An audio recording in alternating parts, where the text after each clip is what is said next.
नमस्कार दोस्तों।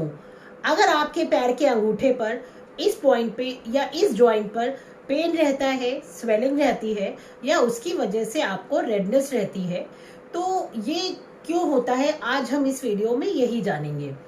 आपको यूरिक एसिड की जो समस्या है उसकी वजह से गाउट होता है, ये प्रॉब्लम उसी वजह से होती है।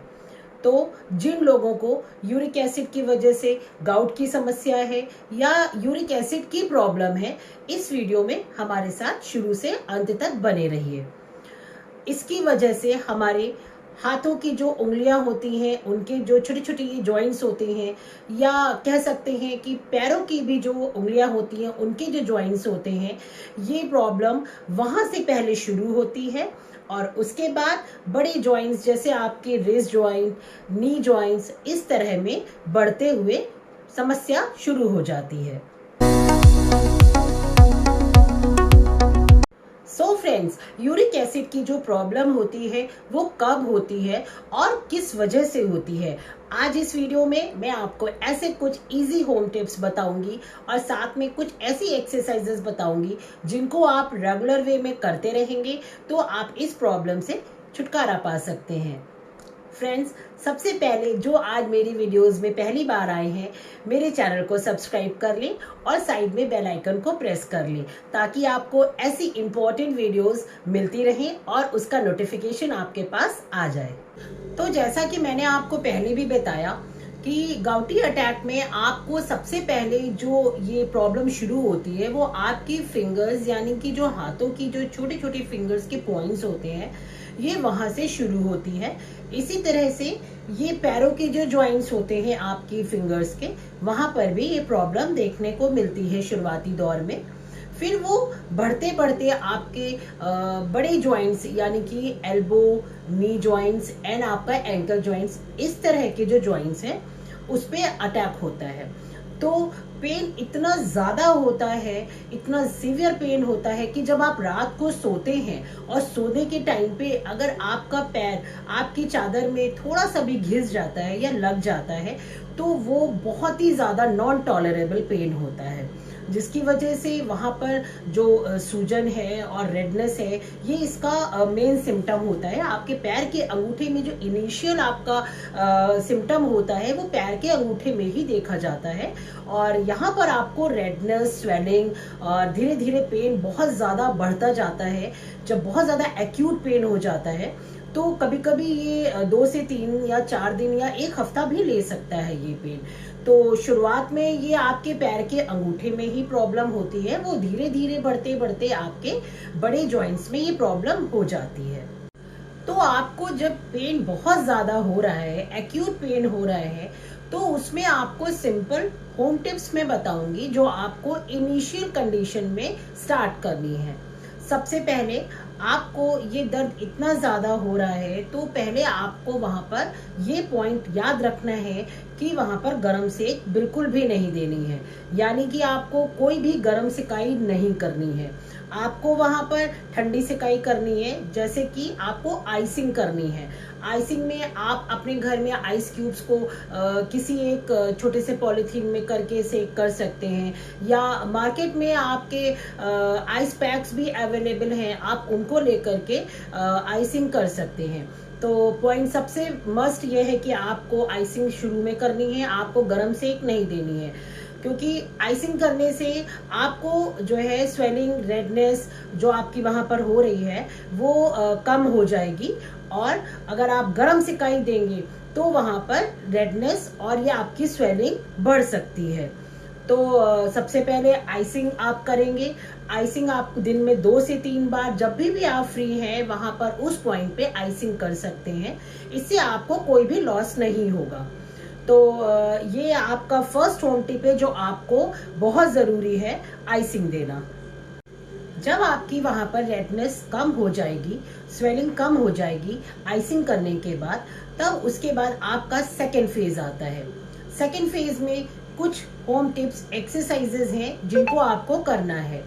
तो सबसे पहले आप जो जॉइंट्स मूवमेंट्स हैं, यानी कि आपका जो रेंज ऑफ मोशन है जॉइंट्स का, उसको इंक्रीज करना है। तो उसके लिए सिंपली आपको कुछ नहीं करना है, आपको जो भी अपने पॉइंट्स हैं फिंगर्स के, जितनी भी फिंगर्स है उनको आपको इस तरह से मूवमेंट देनी है। सारे फिंगर्स को आपको इस तरह से जॉइंट्स को मूवमेंट देनी है। दोनों हाथों की फिंगर्स को बारी बारी से आपको सिंपली बैठे बैठे मूवमेंट देनी है। इसी तरह से आपको अपने पैरों की जो फिंगर्स हैं उनको भी इस तरह से मूवमेंट देना है। आप इस तरह से भी कर सकते हैं और अपने पैरों को आगे पीछे और हाथों की उंगलियों को इस तरह से खोलना बंद करना, मुट्ठियों को फिंगर्स मूवमेंट करेंगे। तो ये आपकी हो गई फर्स्ट एक्सरसाइज। और इसके बाद हमारे जो जॉइंट्स है, इनको मैं बता दूं आपको, जो रेंज ऑफ मोशन है इनकी इसलिए बढ़ानी जरूरी है।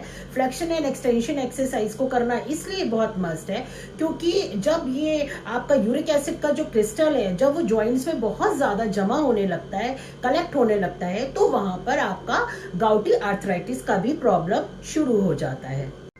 तो आपकी जो आर्थराइटिस की प्रॉब्लम है वो और ना बढ़ने पाए, क्योंकि अगर आप इस बात पे ध्यान नहीं देंगे और अपनी मूवमेंट्स को रेगुलर नहीं करेंगे, रेंज ऑफ मोशन अपने जॉइंट्स का नहीं इंक्रीज करेंगे, तो ये समस्या आपके आर्थराइटिस का रूप भी ले लेती है। इस वजह से ये एक्सरसाइजेस अपने डेली रूटीन में शामिल करिए। मूवमेंट्स आपको रोज करनी है और जिस वजह से वहां पर जो जॉइंट्स की जो स्टिफनेस है वो धीरे धीरे आप देखेंगे कम हो जाती है, स्वेलिंग भी धीरे धीरे कम होने लगती है। और आपको पहले सिकाई करनी है, ठंडी सिकाई करनी है, उसके बाद आपको मूवमेंट स्टार्ट करना है।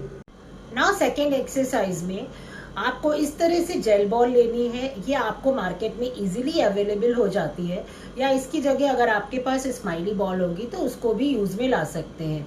आपको सिंपल अपने हाथ में इसको रख करके स्क्वीजिंग करना है, इस तरह से प्रेसिंग करना है। और ये जब आप प्रेसिंग करेंगे तो आपके जो फिंगर्स के जो स्टिफनेस है वो आप देखेंगे कि प्रेस करने से थोड़ा थोड़ा कम होने लगती है। तो इस तरह से आपकी जो छोटी छोटी मूवमेंट्स हैं ये आपकी स्टिफनेस को कम करने में, आपको पेन कम करने में बहुत हेल्पफुल होती है। तो ये सारी एक्सरसाइज जो मैं आपको बता रही हूँ, आपको ये पॉइंट नोट रखना है कि आपको ये एक्यूटनेस सबसाइड करने के बाद ही एक्सरसाइज शुरू करनी है। उसके बाद आपके जो और दूसरे जॉइंट्स हैं, जैसे मैंने आपको बताया कि आपके जो बड़े जॉइंट्स हैं जैसे रिस्ट, तो आपको इसकी भी एक्सरसाइज आपकी सिंपल इस तरह से मूव करना है अपने रिस्ट को। आपके एल्बो में अगर मूवमेंट की दिक्कत हो रही है तो पहले एल्बो की मूवमेंट करेंगे इस तरह से, और इसी तरह से आपके लेग्स मूवमेंट पे आएंगे। तो अगर आपको एंकल में प्रॉब्लम है या आपको नी जॉइंट्स में प्रॉब्लम है तो सबसे पहले हम नी एंड एंकल के जॉइंट मूवमेंट्स करेंगे, देन उसके बाद ही कोई एक्सरसाइज स्टार्ट करेंगे। तो पहले पेन कम होने का इंतजार करेंगे, उसके बाद हम एक्सरसाइज को शुरू करेंगे। यूरिक एसिड की प्रॉब्लम को जड़ से खत्म करने के लिए फ्रेंड्स हमें अपनी डाइट पे भी उतना ही ध्यान देना होगा जितना कि हम एक्सरसाइज वगैरह पे दे रहे हैं। तो इसके लिए पहले हम जानना जरूरी है कि यूरिक एसिड कब और क्यों बढ़ता है, इसका क्या रीजन होता है। तो मैं आपको बताऊं कि यूरिक एसिड एक ऐसा कंपोनेंट होता है जो हमारे ब्लड में रहता ही रहता है, लेकिन उसकी ब्लड में जब उसका लेवल इंक्रीज हो जाता है, बहुत ज्यादा एक्सेस हो जाता है, तो फिर ये गाउट की प्रॉब्लम शुरू हो जाती है। तो ब्लड में हमारे जो यूरिक एसिड का एक क्रिस्टल होता है जिसको कहते हैं मोनोसोडियम यूरेट, तो जब ये क्रिस्टल हमारे ब्लड में धीरे धीरे बढ़ने लगता है तो वो जाकर के जॉइंट्स में कलेक्ट हो जाता है। तो जब ये क्रिस्टल बढ़ेगा और जॉइंट्स में कलेक्ट होगा तो वहां पर जॉइंट्स की स्टिफनेस तो बढ़ेगी और जिसकी वजह से आपको पेन भी बढ़ता रहेगा। तो यूरिक एसिड का जो ये क्रिस्टल होता है, जब उसकी इंक्रीजिंग होने लगती है, उसका लेवल इंक्रीज होने लगता है, तो ये गाउट का जो प्रॉब्लम है या आर्थराइटिस भी धीरे धीरे आगे चल के बन जाता है, तो ये उसी टाइम से शुरू हो जाता है। यूरिक एसिड हमारे शरीर में क्यों बढ़ता है ये जानना बहुत जरूरी है। देखिए, दो तरह से हमारी बॉडी में यूरिक एसिड का लेवल बढ़ जाता है। सबसे पहला रीजन होता है कि जरूरत से ज्यादा यूरिक एसिड का बॉडी में आना, यानी कि बहुत ज्यादा यूरिक एसिड का फॉर्मेशन होना हमारी बॉडी में, वो लेवल इंक्रीज करता है। और दूसरा रीजन होता है कि हमारी बॉडी एक नेचुरल प्रोसेस से एक्सक्रीट करती है यूरिन एसिड, यानी कि जो हम यूरिन करते हैं तो उसके थ्रू हमारे जो एक्सेस यूरिक एसिड होता है वो बॉडी हमारी एक्सक्रीट करती है। तो इस वजह से भी हमारा यूरिक एसिड का लेवल बढ़ता है। जब हमारी बॉडी एक्स्ट्रा यूरिक एसिड को एक्सक्रेशन नहीं कर पाती है तो ये लेवल अप हो जाता है। तो बहुत ज़रूरी है इसके लिए ये जानना कि यूरिक एसिड का जो फॉर्मेशन है वो हमारी बॉडी में कितना हो रहा है और क्या हमारी बॉडी एक नेचुरल प्रोसेस से गुजर रही है, उसके थ्रू आउट जा रही है, जिसकी वजह से हमारा जो एक्सेस यूरिक एसिड फॉर्मेशन हो रहा है वो बॉडी से नेचुरल प्रोसेस से निकल रहा है। तो ये किस कंडीशन में होता है?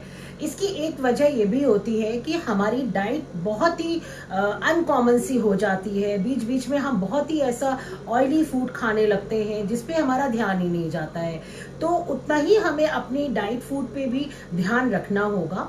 जैसे कि अगर हम बहुत ज़्यादा प्यूरिन रिच फूड ले रहे हैं, यानी कि प्यूरिन रिच का मतलब आप कह सकते हैं कि बहुत ज़्यादा बाहर का खाना खा रहे हैं, ऑयली खा रहे हैं, या आप बहुत ज़्यादा फास्ट फूड कर रहे हैं, ले रहे हैं, तो ये एक वजह होती है यूरिक एसिड फॉर्मेशन बॉडी में जो इंक्रीज होता है। तो प्यूरिन रिच वैसे तो देखा जाए तो वेज एंड नॉन वेज दोनों तरह के फूड में होता है, बट जो रिसर्च में देखा गया है उसमें ये पाया गया है कि जो नॉन वेज होता है, आपका रेड मीट होता है, तो उसमें आपका यूरिक एसिड बहुत ज़्यादा होता है और उसमें फॉर्मेशन आपको उसके खाने से बहुत ज़्यादा यूरिक एसिड बनता है। तो बहुत ज़्यादा बाहर का फूड ना खाएं, अवॉइड करें, जितना हो सके घर का खाना खाएं। तो इस वजह से यूरिक एसिड का जो फॉर्मेशन है, एक रीज़न ये भी है कि आप बाहर का खाना खाएंगे और वो आपके बॉडी में लेवल इंक्रीज होता जाएगा। तो वैसे तो जो वेजिटेरियन फूड होता है उसमें हमारी पल्सेस हो जाती हैं, नट्स हो जाते हैं, इसमें भी हमारा यूरिक एसिड होता है, बट इसको खाने से नुकसान नहीं होता है उतना। दूसरा एक रीजन ये है कि यूरिक एसिड का हमारी बॉडी से कम मात्रा में एक्सक्रीशन होना, यानी कि यूरिक एसिड फॉर्मेशन तो हो ही रहा था, उसके बाद हमारी बॉडी से यूरिक एसिड एक्सक्रीट भी नहीं हो रहा है। तो वो कब होता है? वो जब किसी को रीनल प्रॉब्लम यानी कि किडनी का प्रॉब्लम होता है, या कोई डिहाइड्रेटेड होता है, पानी बहुत से लोग कम पीते हैं, डिहाइड्रेशन हो जाता है, तो उसकी एक वजह ये भी होती है। या एक वजह ये भी हो सकती है कि जो लोग अल्कोहल का कंजम्पशन ज़्यादा करते हैं या जो लोग बियर बहुत ज़्यादा पीते हैं तो उनको ये प्रॉब्लम देखने को मिलती है, क्योंकि ये डायूरेटिक्स का काम करते हैं। इस वजह से ये सारी प्रॉब्लम तभी शुरू हो जाती है। सो फ्रेंड्स, आइए अब जानते हैं कि हमें कौन सी चीजें इसमें डाइट फूड लेना चाहिए और कौन सा अवॉइड करना चाहिए। तो सबसे पहले आपको जो फूड अवॉइड करना है वो, जैसा कि मैंने आपको बताया कि जिन लोगों को ये प्रॉब्लम इनिशियल स्टेज पे स्टार्ट हो गई है उनको प्रिकॉशंस लेने शुरू कर देने चाहिए और उनको red meat, non veg, sea foods and fast food ये सब बिल्कुल पूरी तरह से अवॉइड कर देना चाहिए, क्योंकि इनको खाने से ये स्टार्टिंग स्टेज में पता तो नहीं चलता है, बट धीरे धीरे आपका लेवल जो यूरिक एसिड का होता है वो बढ़ना शुरू हो जाता है। तो जो प्रोसेस फूड होते हैं बहुत से लोगों को बहुत पसंद होते हैं, तो ये बहुत रेगुलर वे में आपको नहीं खाना है। अगर आपको खाना है तो आप थोड़ा बहुत खा सकते हैं, बट आपको ध्यान रहे कि अगर ये प्रॉब्लम आपको बढ़ रही है तो हो सके तो इसको बिल्कुल ही छोड़ दें। नाउ आपको खाना क्या है? तो आप डेयरी प्रोडक्ट्स इसमें ले सकते हैं, जैसे कि बटर है, पनीर है, दूध है, दही है, एंड आपका जो वेजिटेबल्स हैं, यानी कि आपकी जो प्रोटीन रिच वेजिटेबल्स है वो अवॉइड करनी है आपको, बट आपको जो है हरी सब्जियां, ग्रीन वेजिटेबल्स आपको अपने फूड में रेगुलर शामिल करना है। सो फ्रेंड्स, आज की वीडियो में बस इतना ही। आपको कैसा लगा आज का वीडियो जरूर आप कमेंट सेक्शन में कमेंट करके बताएं। मेरी वीडियो अगर पसंद आई हो तो लाइक का बटन जरूर प्रेस करें, और बहुत से लोगों को ऐसी इंफॉर्मेशन के बारे में पता नहीं होता है, तो हो सके तो मेरी वीडियोस को उन तक शेयर जरूर करें। Thanks for watching.